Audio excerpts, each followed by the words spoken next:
আজকে আমি তোমাদের সাথে শেয়ার করব চিকেন চিজ স্যান্ডউইচ। বাড়ির সবাই আমার হাতের এই স্যান্ডউইচটা খেতে ভীষণ ভালোবাসে। তো আমি এখানে নিয়ে নিয়েছি পেঁয়াজ কুচি, ক্যাপসিকাম কুচি আর সিদ্ধ চিকেনটা শ্রেড করে নিয়েছি।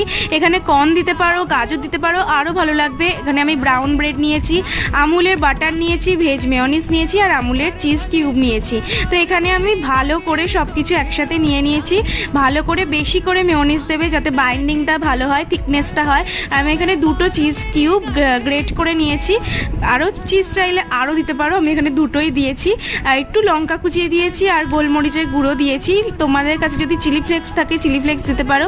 তো আর কিছুই না, ব্রেডের মধ্যে বাটার মাখিয়ে এই মিক্সারটাকে দিয়ে দিলেই আর তারপরে গ্রিল করে নিলেই কিন্তু রেডি চিকেন চিজ স্যান্ডউইচ। বিশ্বাস করো এটা একদম ক্যাফের মতন খেতে হয়, ক্যাফে স্টাইলের চিকেন চিজ স্যান্ডউইচ তোমরা কিন্তু বাড়িতেই বানিয়ে নিতে পারো। যদি তোমাদের এই ভিডিওটা ভালো লেগে থাকে তাহলে অবশ্যই লাইক, শেয়ার অ্যান্ড সাবস্ক্রাইব করে দিও। বা